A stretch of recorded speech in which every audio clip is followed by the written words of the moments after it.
Good afternoon. Happy Memorial Day. Welcome to Transformation Ministries YouTube channel.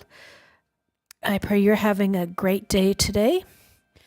And so today, if you're new to this channel, my name's Patty. I am Pastor Mike's wife, and I taught last week. I titled it Salvation, but it was really on a subject called Salvific Ontology.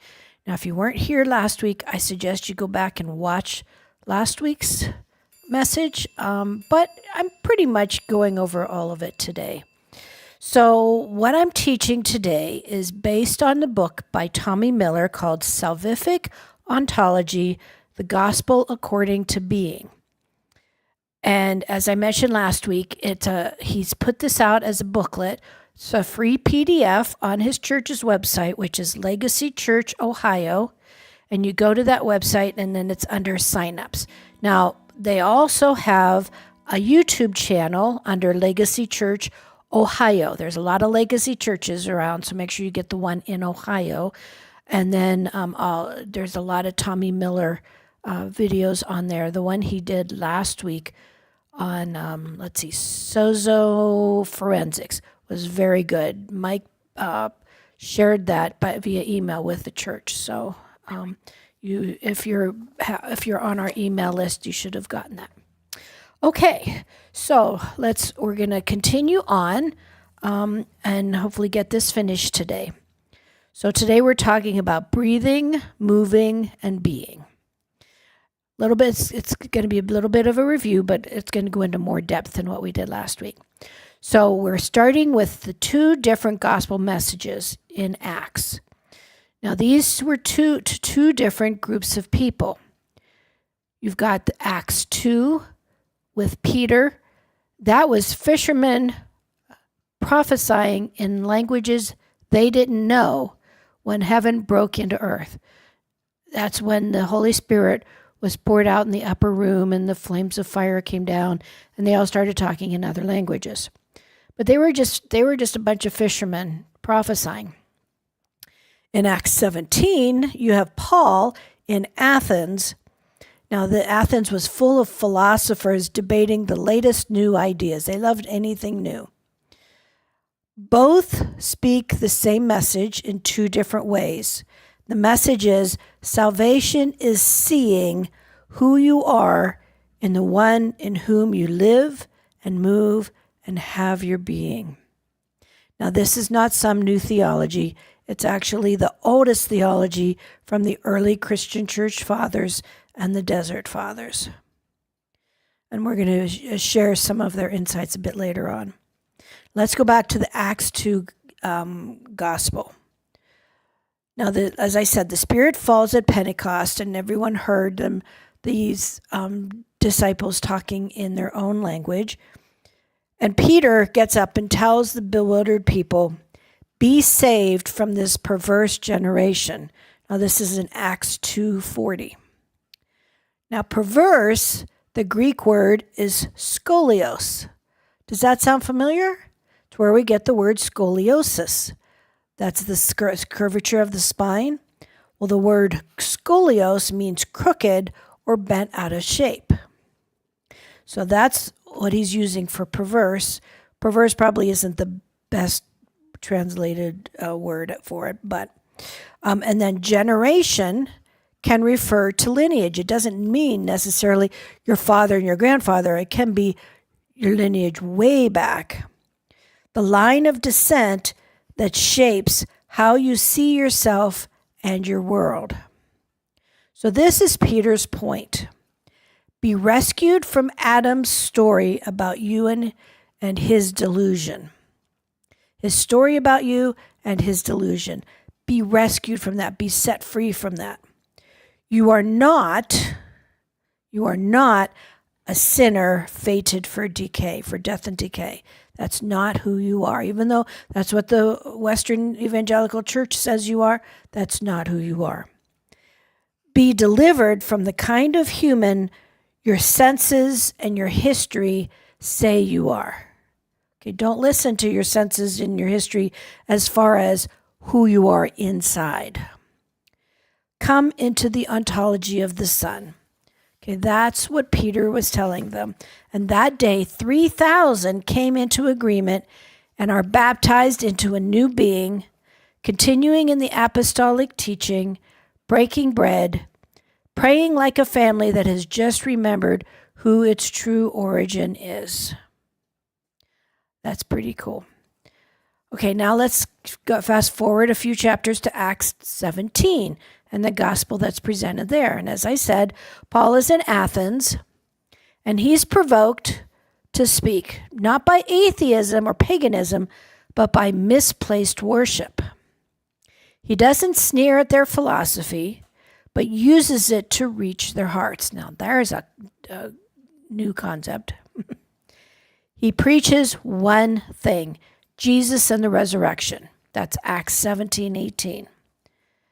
He doesn't use a process. He doesn't use an altar call or an escape hatch from hell, but a person and an event that reestablishes reality.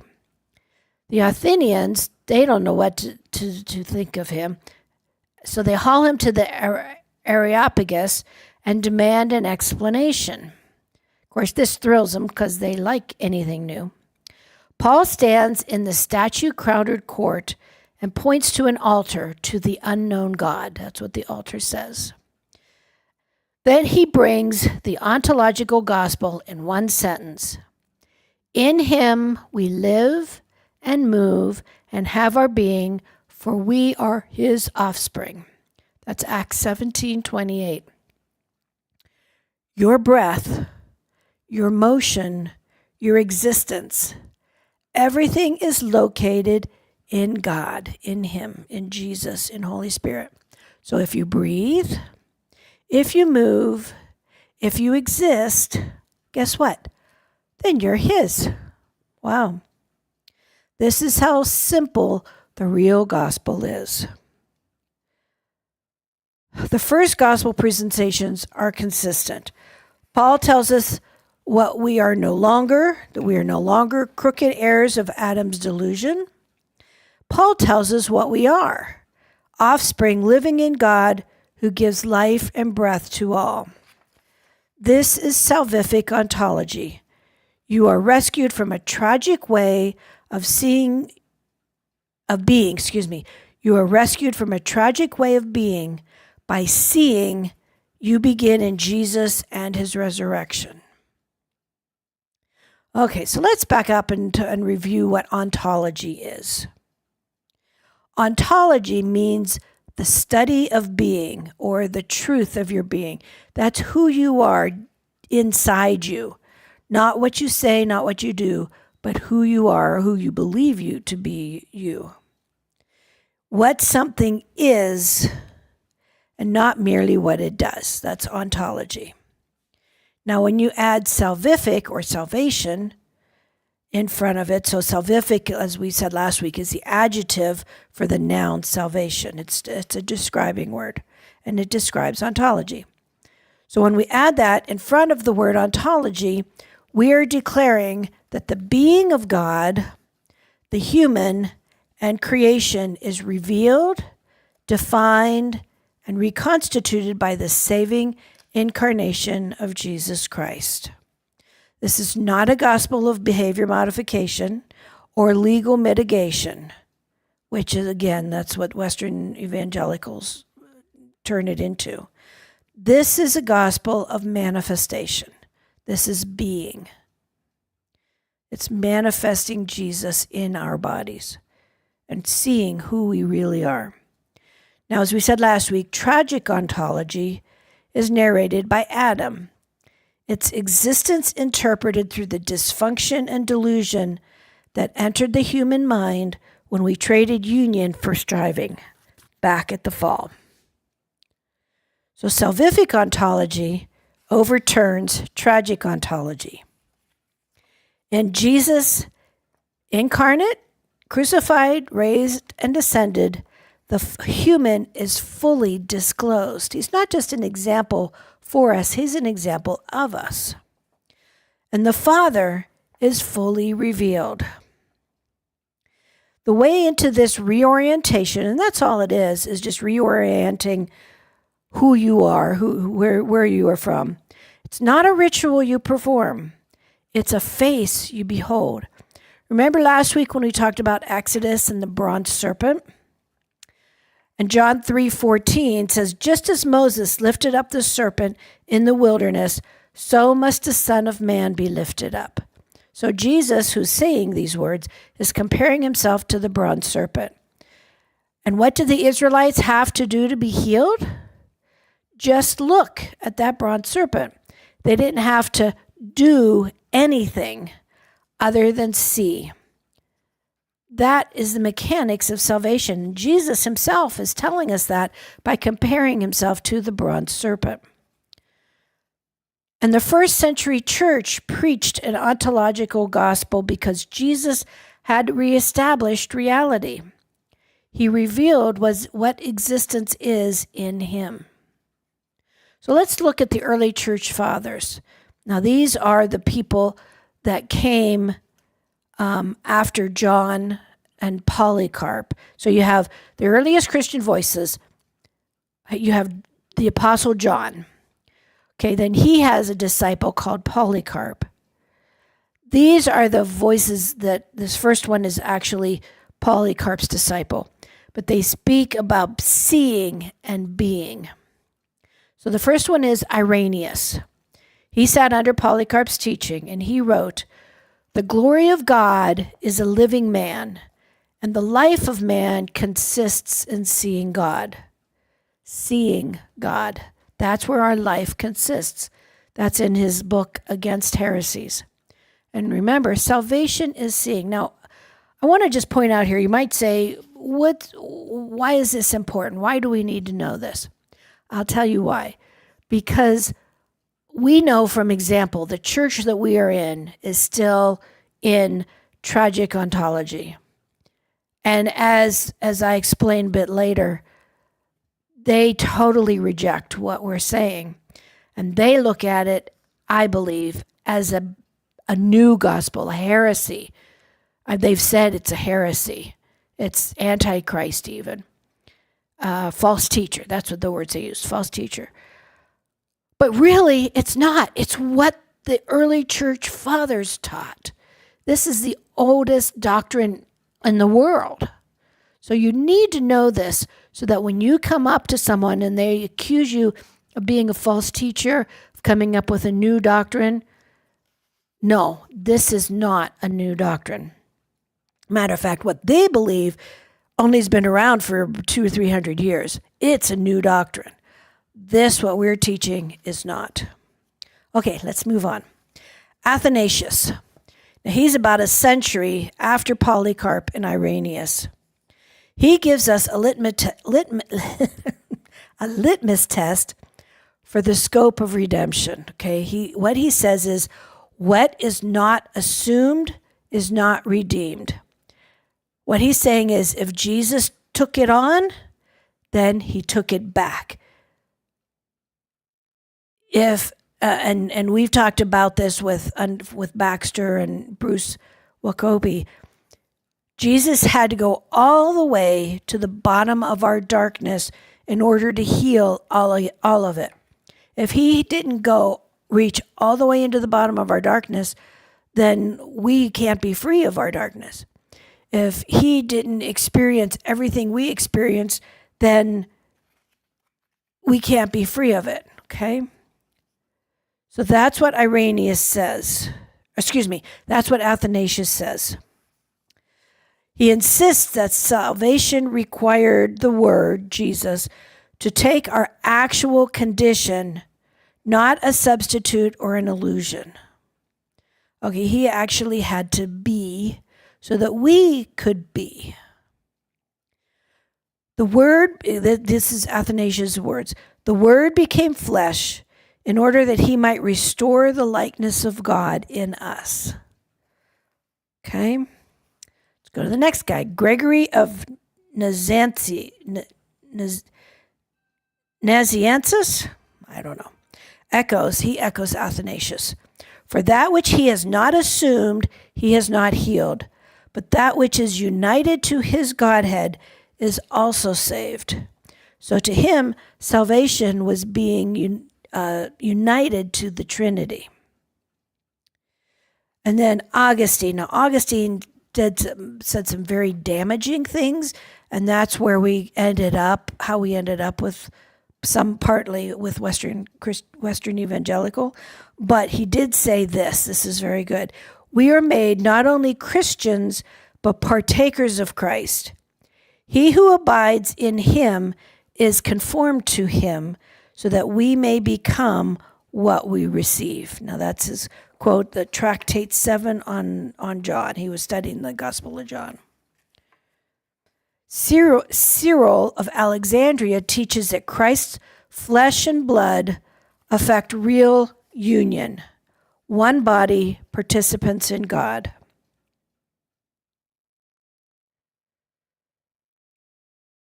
Later thinkers used language like, he was made man that we might be God. Now, not by nature. I mean, we can't be God, but we can participate in God's life, in the divine nature. See, we get used to these terms, divine nature, and we don't really think what that's saying. It's saying we are participating in the life of God and taking on his nature. Okay, so that quote, he was made man that we might be God, means we don't stand at a polite distance from divinity. We partake in divine life. The Son came to share himself. He came to bring us where he is. Okay, next section. Ontological rupture to restoration. Now, we're talking about the fall is not primarily a legal infraction or a moral misstep. And again, that's where a lot of churches take it. It's an ontological rupture or fracture. In other words, it broke our being, our inside. It actually broke it. And corruption and death invaded the human experience like rust in metal or mold in bread. This fracture needed healing, not pardon. Okay, and again, that's where some churches go. They say, oh, your sins just need to be forgiven. They need to be pardoned. No, they need to be healed. That nature needs healing. It is healed by revelation, revealing, and participation. Salvation reveals you in him and he in you, and reconstitutes reality through him. So this is why Peter's call to be saved from this crooked lineage generation is deliverance from the fracture in our being. Paul's sentence of, in him we live and move and have our being, is the announcement that ontology has been restored in the incarnate Son. That tells you everything right there. What we need is healed, not just forgiven. I mean, yes, you want your, the stupid stuff you did to be forgiven, but that's not the point. I mean, they did that at the cross. Oh, they gave forgiveness, a blanket forgiveness of everything.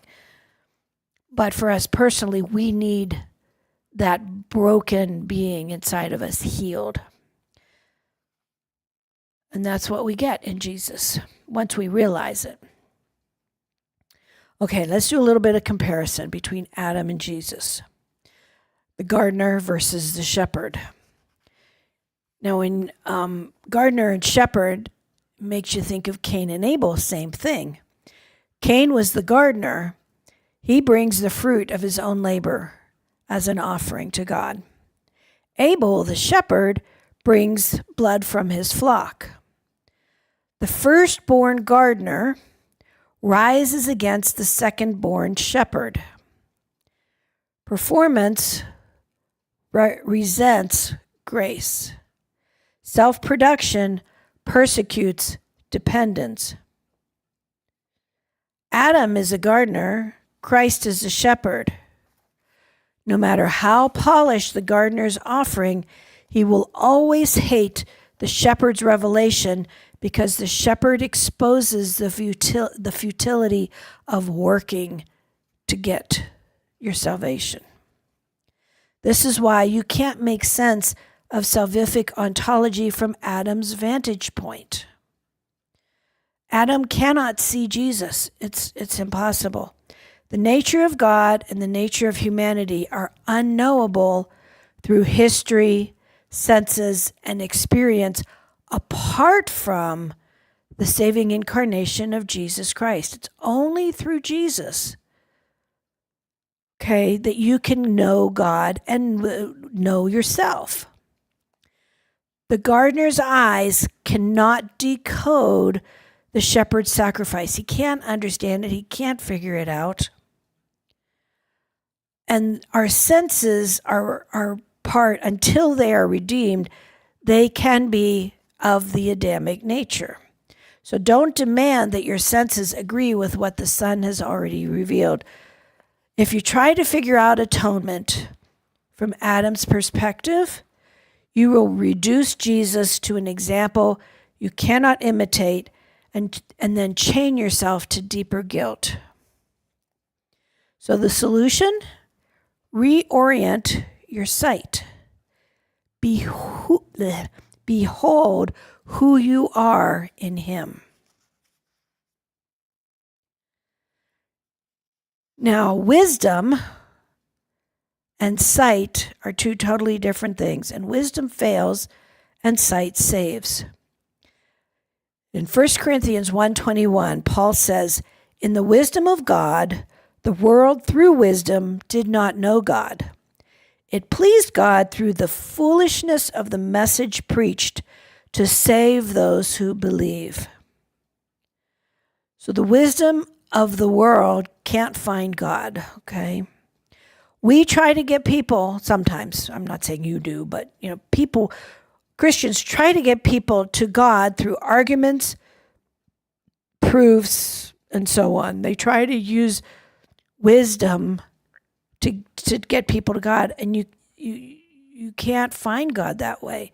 As Paul says, they need to see Him. Wisdom wasn't enough. Revelation was required. This is not anti-intellectual, it's humility. Human minds, trained under tragic ontology, under Adam, are brilliant at managing wounds and terrible at receiving love. Can you relate to that? If you can relate to that and some of these other things we're talking about, there's no shame in that. It just tells you, okay, I still have some beholding to do. So the gospel arrives not as a theory, but as a person. Crucified weakness, okay, crucified Jesus, His weakness in getting crucified is stronger than our strength. The resurrected life is wiser than wisdom. The cross is foolishness to those perishing because death and decay is all they know. But to us who are being saved, the cross, being saved, okay, that's important. Like I said, if you say, I'm not there yet, that's fine. You are being saved. The cross is the power of God because it is the unveiling of a love that has trampled death from the inside. See, Jesus, as we've talked here before, when He walked this earth, He was totally human, just like us. He was also totally God, but He was totally human, so He had the same darkness within Him that we had, and He conquered it from inside Himself before He got to the cross. The cross, the last bit was thrown on Him at the cross, and the final conquering was done there, but most of the darkness was already conquered at that point. Salvation comes by seeing the one lifted up. So lift your eyes. Behold Jesus. Now, the church, as I keep alluding to, and not all churches, but many churches, they use moral teachings thinking that they're helping people, but really it's coming from tragic ontology. It's the modern church under Adam's delusion. It's an attempt to modify behavior with a threat behind pushing it. Do better or else. If you don't get hold of your actions, your sins, you're going to end up in hell. That's what they say, of course. That's not the truth. It's not about what you do, it's about who you are. And it's these teachings are also transactional. That assumes separation. Now, by transactional, I mean, if you do this, then God will do this.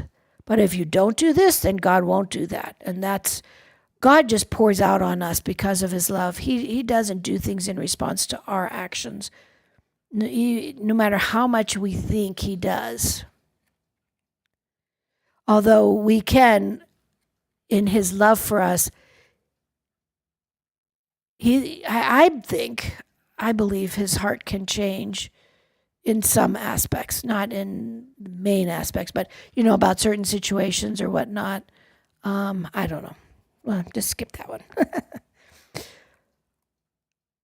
So transactional, and again, it assumes separation.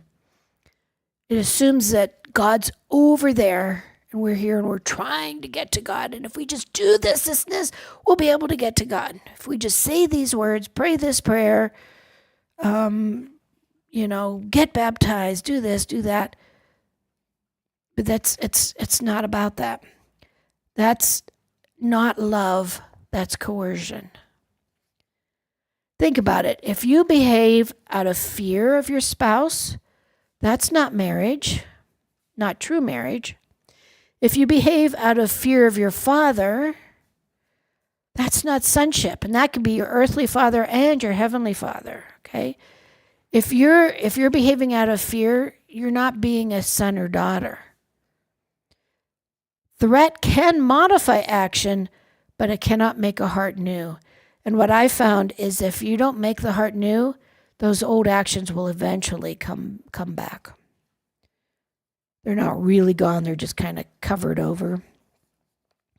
It's like those New Year's resolutions we make, and for a while we're, yes, I'm going to go to the gym every day, and for the first month or so, and then it just kind of peters off, and you get busy, and because it's something you're trying to act out and not be. Now, the church in Salvific Ontology, when a church understands who they are and they've beheld Jesus and let Jesus renew their hearts, their ontology, it becomes a habitation of a new being. We don't change to avoid punishment. We change because we are participants in divine life. The sacraments, communion, stop becoming bribes. Have you ever felt that when you take communion? It's kind of like a bribe to get you to somehow get in favor with God or something. I don't know. But it stops becoming a bribe and becomes bread, becomes food to your soul. Worship ceases to be a bid for a feeling. I know I've felt that. Trying to feel God through worship. But instead it becomes the sound of our shared breath with God. Wow, that's really cool. Worship becomes the sound of our shared breath with God. Prayer ceases to be a radio to a distant deity. Have you ever felt that? You're praying and it's like your prayers, you feel like they're going out on radio waves to God that's way out there in the universe somewhere. Instead, when you're working out of Salvific Ontology, it becomes family talk at a kitchen table. I love that. You're not throwing out things trying to get someone's attention.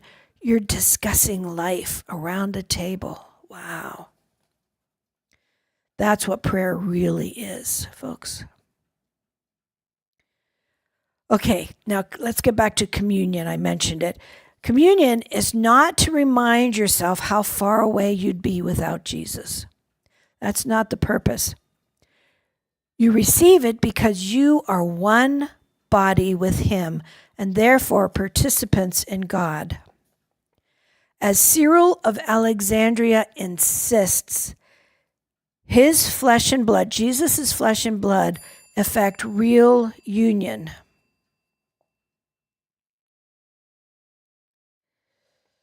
It's not a way to affect change in you, but more an outward expression of an inward belief or knowing. So our mission, whenever the Spirit comes on us, really, Salvific Ontology changes our mission or our testimony, the way we share with people. Have you noticed that, how you used to share Jesus and how you share Jesus now? Totally different. Now, in Salvific Ontology, you are not a recruiter for a disaster avoidance club. You are a witness in your body, in your choices, in your peace, that you are a new creation. It's like Mike said, just be. Stop trying to be and just be. It's just living our life becomes a witness to the people that we encounter. You radiate life until dead things forget how to be dead. So in other words, you're bringing life into situations, okay? The next time someone says, I like this. The next time someone says, but we live in a fallen world. You know what you answer? You might. I live in a risen Christ. Wow, that's really cool. Now, it's not denial. That's orientation. That's where you're coming from. Now, don't think this is all going to be now a bed of roses once you figure, behold Jesus and so on. You're still going to bury friends.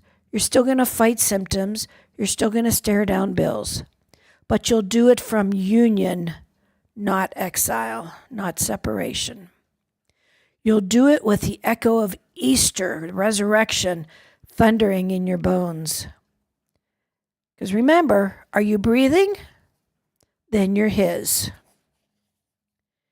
Now, when evidence of this lags, and it's going to sometimes, in Hebrews 2:8-9, it gives us courage for the not yet.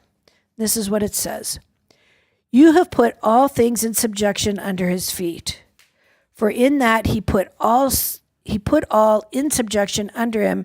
He left nothing that is not put under him. But now we do not yet see all things put under him. But we see Jesus, who was made a little lower than the angels for the suffering of death, crowned with glory and honor, that he, by the grace of God, might taste death for everyone. So again, this goes back to seeing. And it also says that God placed everything under humanity's feet. We're in Jesus. Everything's under Jesus' feet, so they're also under our feet. Nothing is left out.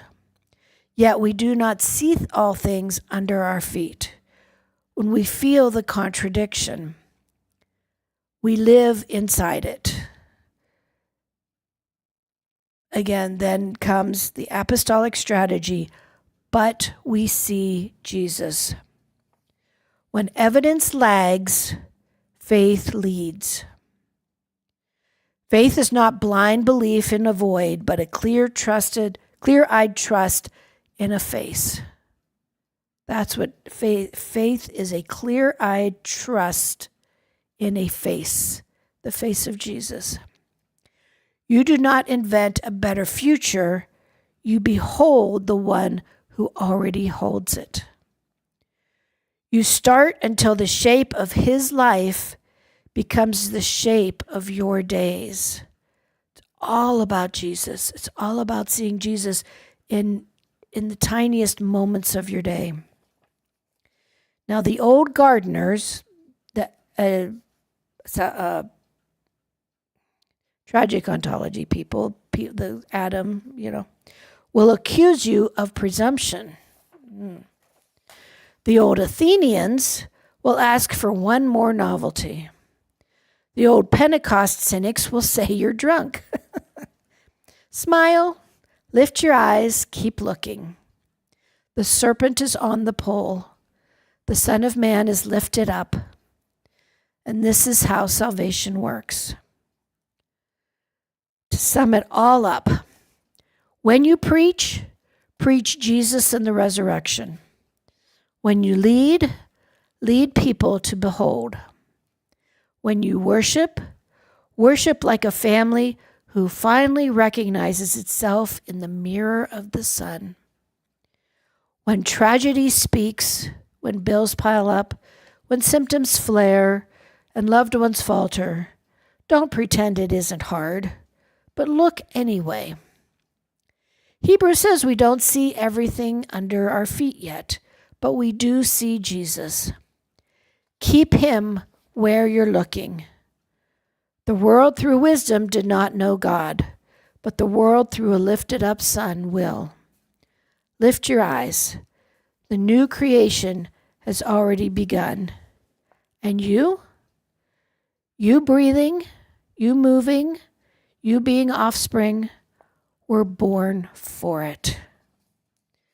Well, I hope this has meant something to you. I hope it's touched your heart in some way and helped give you a new viewpoint on what salvation is and who we are and who we're meant to be and just how to live life.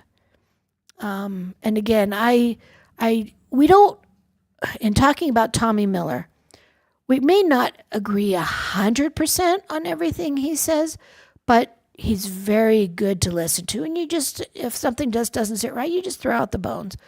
But he's a very good teacher, and he's in this same camp. Well, he wrote most of what I was just telling you. And I would highly recommend you watch his last week's message on sozo, what was it? Forensics. Sozo Forensics. Very odd name. Hard to remember. But again, have a happy Memorial Day tomorrow. And I hope you get to spend it with family. And have a great week. And Mike should be back next week to teach you something new. So, what? You're doing so good, maybe I'll take a Mike's being funny over here. So have a good day and a good week, and keep your eyes on Jesus, and we'll see you next week. Bye-bye.